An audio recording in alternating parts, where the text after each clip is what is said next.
Welcome to Perfect Trinity, the show where we talk about the good, better, and best of all things gaming. I am Toben, one half of Super Combo Tech, and today's topic is going to be the Fire Emblem franchise. I'm going to walk through my good, better, and best of all the Fire Emblem games that I've played, which are all of them that have come to North America at least, and walk you through why I think they deserve the position they did. Fire Emblem is a fantasy tactical role-playing game franchise developed by Intelligent Studios, published by Nintendo. Other things that you might know Intelligent Systems for are things like Advanced Wars and Paper Mario. Fire Emblem is very much its own beast, with its fantasy role-playing systems wrapped in a tactical wrapper, though, of course. So things like Marth and Lucina and all of the great characters that come out of it. Really prominently these days, of course, is Fire Emblem Heroes, the mobile game. I'm not going to talk about that, though, because there are better games to talk about in terms of their console and handheld releases. So let's jump in with the good. The Fire Emblem that I believe is good in third place is Fire Emblem Three Houses. So although it is the newest in the franchise, I think that it brings a lot of really interesting gameplay options and mechanics that were kind of hinted at previous releases. There's a lot of things that are also misses, in my opinion. So first, I think that the idea that it continues the protagonist, the named protagonist, I guess you can rename them, but they fit you in a little bit better than they have in previous games is a really great thing. By having an avatar that you walk around, that you battle in, it really gives you more control and a sense of place in the world. And it fits you into the story where, as other games, you are more of a spectator. This one, you are actually the main character, right?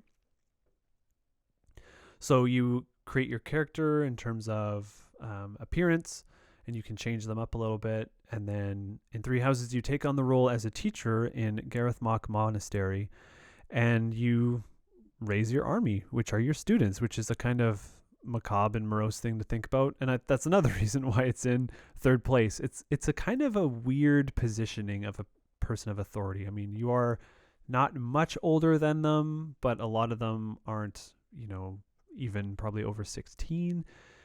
And the fact that you can romance some of them, it kind of has some weirdness that you have to forget about to make it all make sense. In terms of combat, I really like how it adopted a more free-flowing style of combat in terms of you can be anything you want, but you just have to put the work into it. And so instead of the seals that they used in previous games, or even, going all the way back to the handheld, where there were essentially upgrade trees or promotion trees, this one lets you go wherever you want.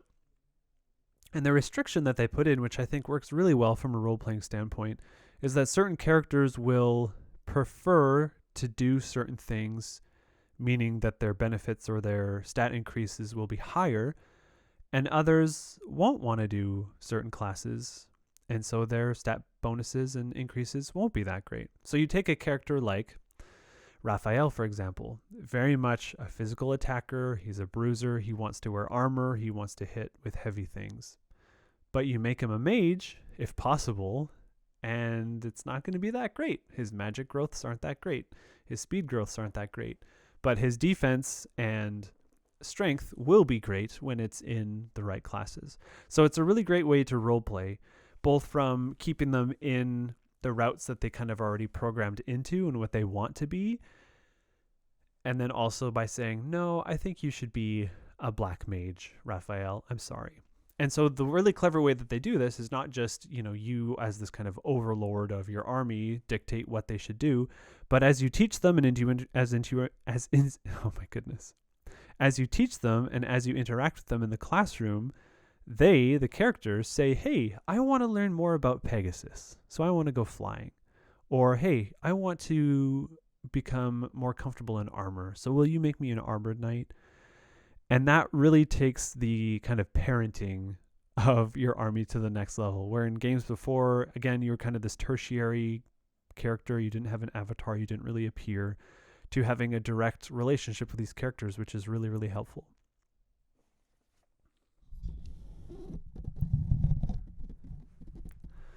I liked the hub map as well. I think that the school as a place to explore and do quests and go fishing and raise crops and grow all that kind of stuff and cook, of course, was fantastic. It definitely leans a lot more into the JRPG elements than previous games, which were much more just strategy and tactics with kind of a light dating sim wrapped around it.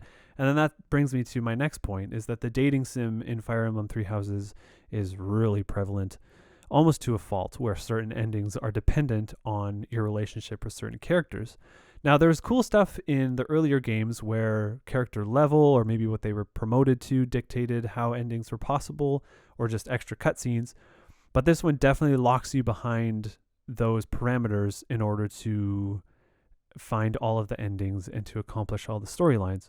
And so that's great, but sometimes you don't want to put in the work, or sometimes you don't like the characters that you have to romance, but the story mandates that you do. So sometimes, for as many times as the game allows you to do what it wants, sometimes it does say, hey, you need to do this, so you got to do this. And the last point I'll touch on is just how much the game actually offers you. There's so much content in Fire Emblem Three Houses, plus the DLC, which I actually have not tried, so I will admit that. But there's three houses, but there's actually 4 storylines, and then of course with the DLC you have that extra one. There are tons of characters to use, not just students. You can recruit other teachers or other adults and mercenaries and things like that. And so it's just a wealth of content, which, yes, you're kind of replaying the same things, but there's enough perspective shift and enough of viewing the story from those different angles that warrants playing it 4 times, 5 times, 6 times, just to mix and match who is actually going to be in your army. All right, let's talk about better. So it might seem kind of weird that a game could be better in terms of whatever the newest, most recent iteration of Fire Emblem is, but I place Fire Emblem Awakening as my better. The reason for this is that because it really took games that were chapter by chapter, do what you got to do in each one to get your units to where you want to be, to here is an open world and I'm going to manage it a little bit more. So there's not necessarily like city development in it. That would be actually really interesting in a Fire Emblem, and I guess Gareth Mach kind of does that. But having an overworld map, which was common in something like Fire Emblem Sacred Stone, so it's been around a while, but those games are just a lot more immersive because you feel like you're more attached to the place. You can revisit battles and do battles to grind or to find more objects or weapons or items and things like that. But the real benefit and the reason why I think that Fire Emblem Awakening is better is because of how it evolved the character building through all the stuff from the Game Boy, and especially the home consoles is where we saw it the most with Path of Radiance and Radiant Dawn, where instead of characters being really dependent on their classes, right? So a swordsman is really fast, but it does a little bit of damage, or an assassin where it is likewise really fast, but it can do a lot of damage, but it's kind of a glass cannon. They introduce skills, and that's what I think the real benefit of Fire Emblem Awakening is, and why it's topped above Three Houses, is because not only do you have a wealth of characters from both the main line, but then all the children, is that you can build those in such a plethora of ways, and you can construct your party and your army in so many different ways because the skills are so fun to play with. So in most cases when I play games, I do kind of a blind playthrough, and then I'll go and I'll look at what is the most optimal way to do things. So it was my 3rd playthrough, so I'd already done kind of a really optimal one, but I went, can I beat the game using just Lucina? And so I built a really powerful Lucina. And for the latter half of the game, after I got her, the maps that I fought on, I would deploy her and I would deploy Chrom, and that was it. And I played the rest of the game that way, and it was so much fun because you can build them in a way that they inherit skills, so they're really powerful right off the bat, and they have great skills that they can learn, and the level ups feel meaningful, and it was just really satisfying. Now, with this also comes the issue of portability. Now, all these games, and this is why it's one of my favorite franchises, other than the GameCube and Wii game, they've all been easily portable. Three Houses being on the Switch means you can take it with you, but then you can also play it on the TV.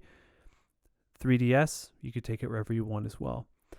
There wasn't, at least I play on a 2DS, there was nothing fancy about the 3DS features. I mean, those were dropped pretty early.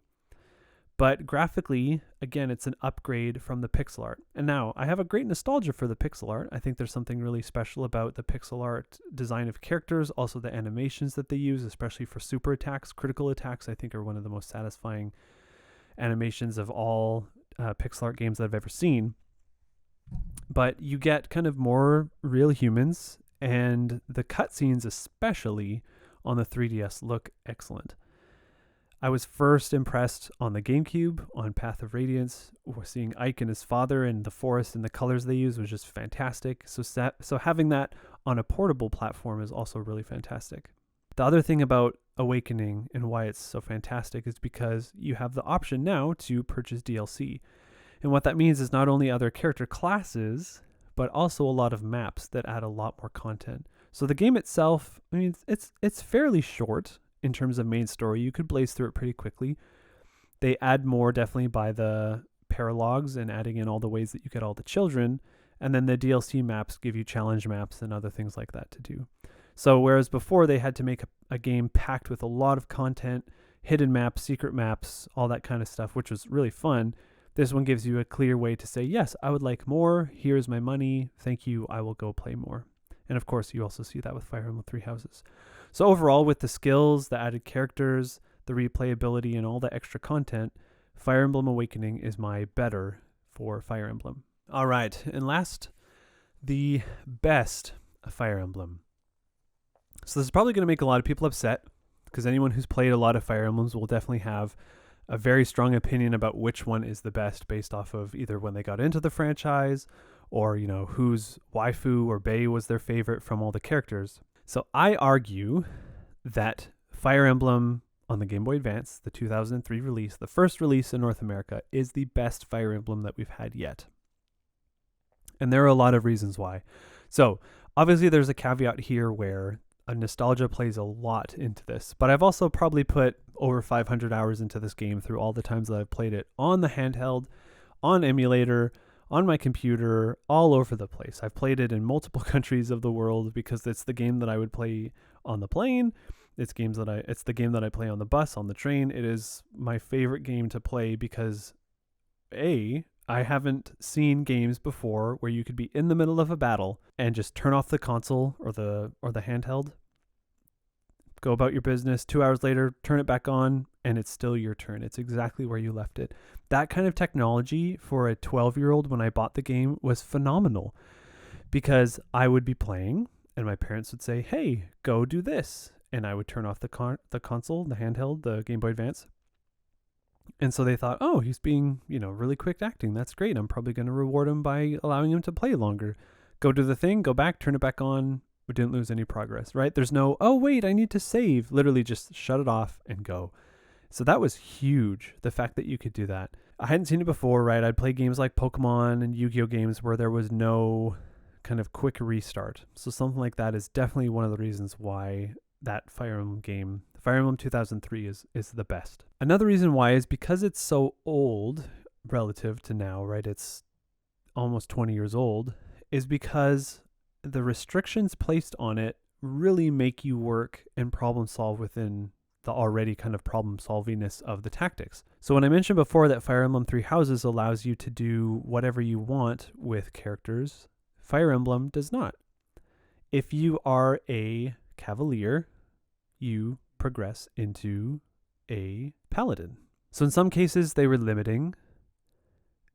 Some cases you had options, and there's definitely room for that kind of experimentation.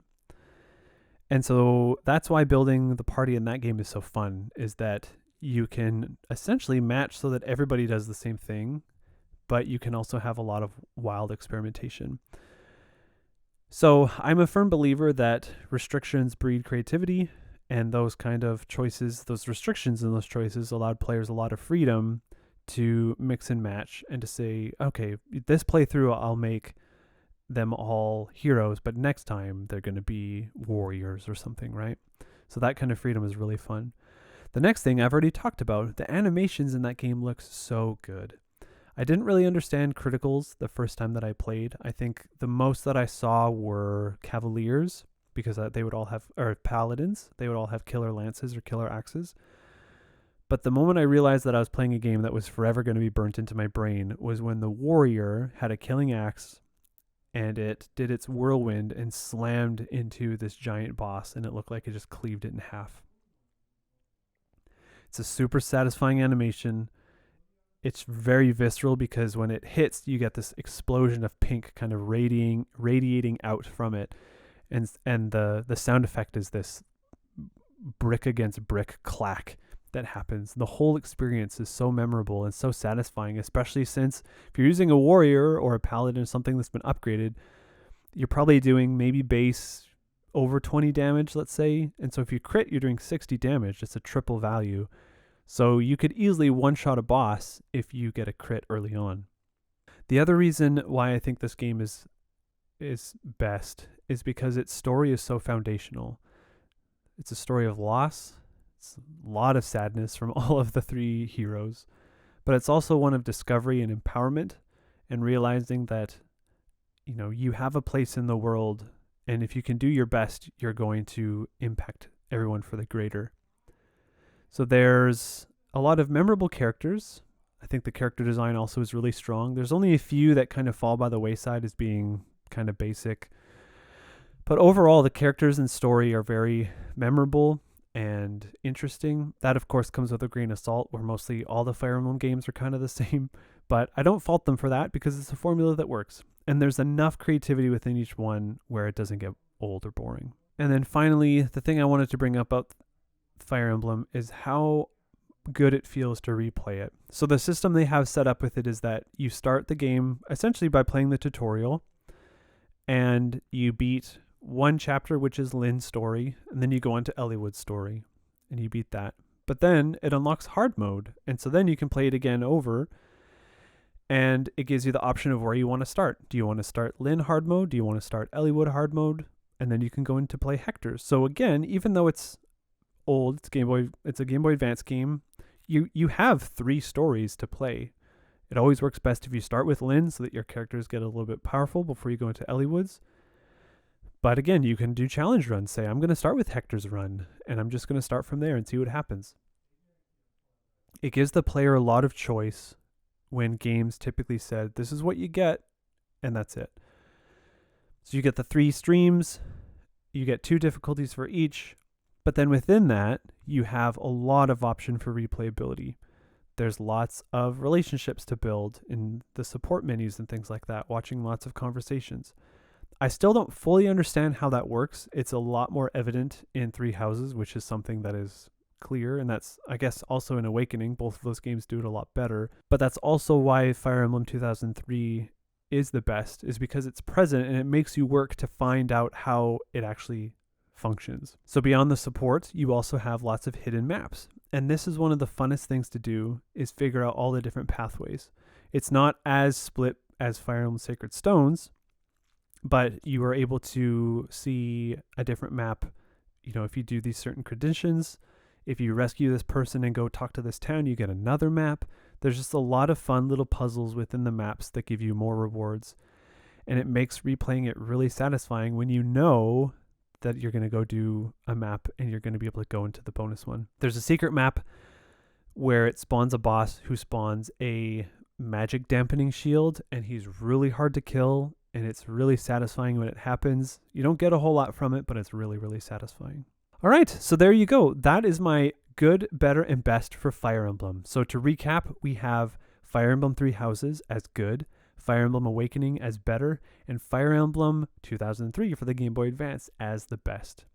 If you have any suggestions or recommendations for things that you would like me to talk about in future episodes of Perfect Trinity, you can write us at supercombotech@gmail.com and submit your recommendations, and I'll be glad to hear from them and to think about them and probably have to play them and then include them in a future episode. So thank you for listening.